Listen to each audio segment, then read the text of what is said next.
Well, as a company, we believe in quality and particularly high quality products. So we try to do something better always. We are not in the mass market because our production figures are not very high. Therefore, we focus on quality and distinctiveness of coffee in the cup. And by that I mean that we are exporting coffees to about 10 different countries. Each country requires something different. We do a lot of micro lots, which means even small quantities of coffee with a different flavor profile. And that is, in the cup, you will be able to taste the difference. And you have to convince your buyers why one coffee is different from the other, why it has a different flavor profile, whether that is acceptable to them. So we have a close contact and relationship with our buyers. We call it relationship coffees, where we sit together, decide what is good. The new harvest, we will go through the different processes we may use. So we have different coffees with different flavor profiles. It could be elevation, it could be process, it could be different kinds of fermentation. So we will have different tastes and different flavors. So what we are aiming to do is provide a basket of flavors, not just coffee. So we are into specialty coffee where we are paying special attention to our coffees right from when the bean leaves the coffee plant, because fermentation starts the moment the bean leaves the plant. And whatever in between to finally that final cup of coffee, the whole steps or the whole this thing is where we pay attention to it. So those steps are very important from the time we pick the coffee from the plant. So it goes through the wet mill, then it goes through the drying phase where we dry on trays. In the wet mill, there may be fermentation, different kinds of accelerators used in fermentation. We've done a lot of trials on fermentation. As I said, we have a project with the German government where they have sanctioned us. So German scientists come and stay with us for 2-3 weeks. We isolate the bacteria working on each of the farms, and then they take it back to their labs in Berlin, where we make cultures for the different farms so that we get only the good bacteria acting on our coffee. And we try to build everything in and around coffee. High quality coffee, satisfaction of different customers from different countries, paying attention to quality. We do coffee leaf tea, we do flower tea, we do coffee wood. So we work it in and around coffee.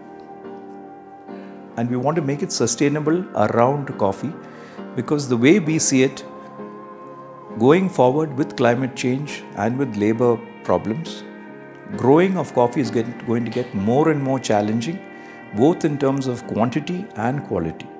So we need to go into the retail market or to reach the Indian consumer. We were focusing on exports before and only green coffee, but today the Indian market is much more mature market than it used to be previously. Previously only tea was drunk, coffee was not drunk. But due to so many people popularizing coffee, the youngsters today and even a lot of other people are interested in coffee and good coffees. And we have a sizable Indian population interested in coffee and interested in how you brew coffee, how do you where the beans come from, and it could be anywhere in the world. So it's an opportunity for the Indian coffee to go to the next level, because we have a strong customer base who are interested in different products. So we are entering that either to also see that these problems in future, we take advantage of what is here in India, rather than just focusing on exports and coffees abroad.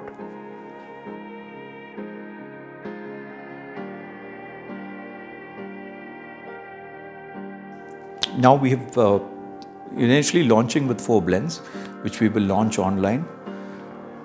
2 are pure coffees, 2 are filter coffees. This is for different segments of the Indian coffee industry with different price levels. So it's our attempt to see, to value add and go into roast and ground segment of coffee, catering to the Indian consumer.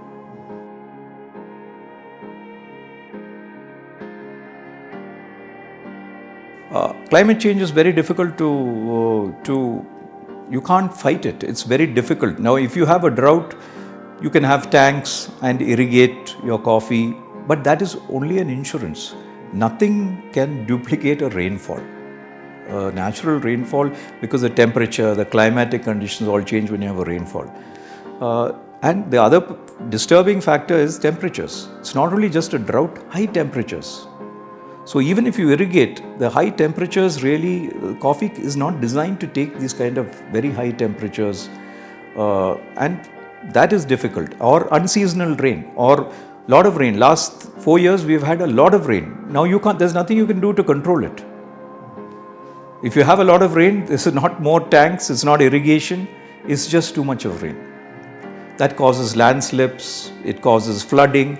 We've had coffee areas flooded, with water, and then all the rivers overflowing their banks and coming into the estate. We've had to evacuate a labor line once because the water levels reach, dangerous levels. So a lot of things, these things we can't fight against. Those are going to be here to stay, and the way we see it, each year it seems to be getting worse. Or there is some climate, either temperatures, too much rain, too little rain, this is here to stay. Before it used to happen once in 10 years, once in a long time, something that was okay. But now this is something extreme every year, and that is affecting production. So that becomes a problem unless you have certain quantities, and our costs are shooting up every year by 20-25%. Our costs are shooting up.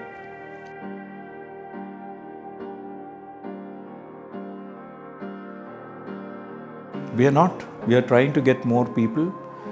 We are not effectively managing that. And even that I see, even people from coming today from Jharkhand or from Madhya Pradesh or from Assam, that may also dry up tomorrow, because I think the Indian government is also opening up coffee areas in the northeast and that area. So maybe a lot of this will also dry. So I see a big problem for a plantation labor force, which used to be in abundance. I see that going to be a big challenge in the coming years. Particularly in Karnataka, most of it is taken by the IT industry, because we are only 4 hours away. Chikmagalur is only 4.5 hours away from Bangalore. So it makes sense that when you have something 4 hours away, naturally they would go migrate to a city. And not only that, it's not fashionable to say I'm an estate worker, I'm a farm worker. They are all aspiring to higher levels or to better themselves, and they don't see working on a farm as bettering themselves. So somebody else will fill that space. And that somebody else now we are getting only from the north. Only people from the north are coming in to fill that space. And even that is a challenge, is a big challenge. Yeah, and they don't know the work. They are coming and working, then they go off for a few months. This time, during the elections, we had nobody, because everyone left and went because of the elections. So we hardly had any workers, available on the farm. So that is, and not only that, even supervisory staff, managerial staff, all are a big challenge now to get. Earlier days, that is in the 1960s and 70s, plantation work was a plum job, was one of the, ones you aspire to. Today, it is the least desirable job. So it's not cool to be working on a farm or an estate. It's rather be in IT or some place like that.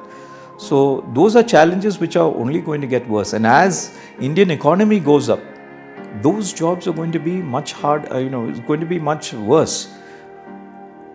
Nobody wants to climb up a steep slope or something with bags of fertilizer or something, because whatever we have to mechanize as much as we can, but there's only a limited amount which we can mechanize because of the terrain, because of the shade trees in between.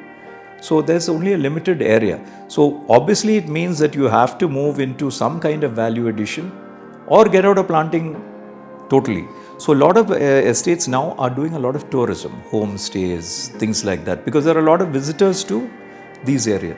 So a lot of them are doing that. But we would also want to not just be a homestay or something like that. We would like to work still with coffee and in and around coffee and make it sustainable around coffee. That's why we have coffee wood, coffee leaf tea from coffee leaves. We have coffee flower tea. We are doing our coffee. We have exports. We have a coffee discovery experience by which we can allow people to come in, maybe pick some coffee if it's the picking season, roast some coffee, see our facilities, learn a little bit about coffee. So that will become a little, interactive kind of discussion with people who are coming, into the coffee areas, because we have a huge number of tourists coming in.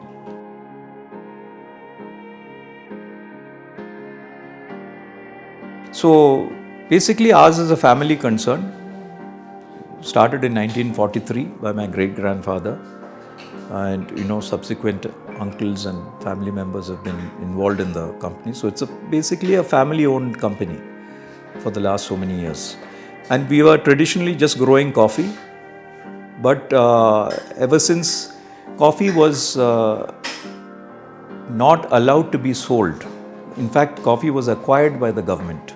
So it was called coffee pooling, where all coffees had to be delivered to designated dry mills designated by the coffee board, which came under the Commerce Ministry, and they took all your coffee. We didn't know what happened after we picked the coffee from the coffee bush.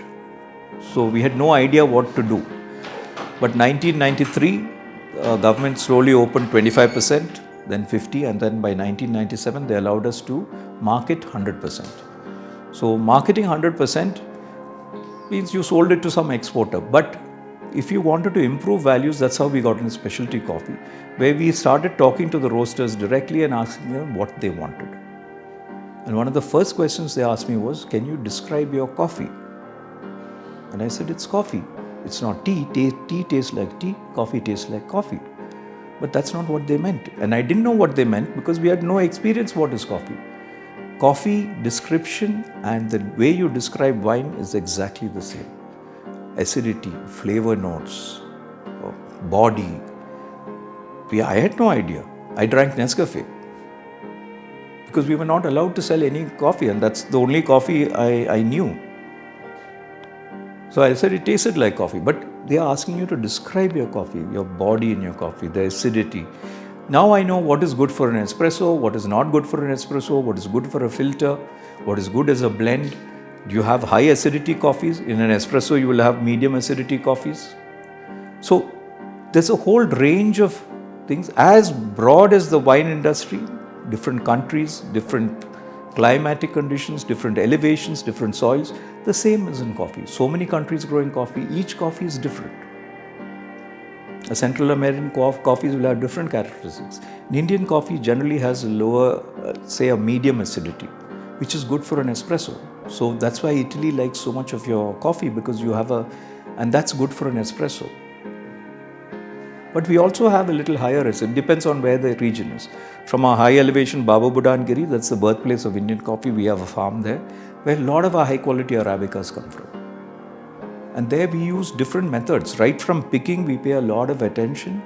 We can even distinguish 2 bags of coffee, which means they will have a different flavor profile than the rest. So in a container which has 19.2 tons of coffee or 320 bags, we may have even 35 different coffees in that. Some may be 2 bags, some may be 100 bags, but each one of them will have a different flavor profile. So when you taste them, all our coffees are cup tasted and tasted for quality, tasted for different characteristics, and we are selling it to our other buyers based on the taste, not based on a grade or based on a size. That is the general market.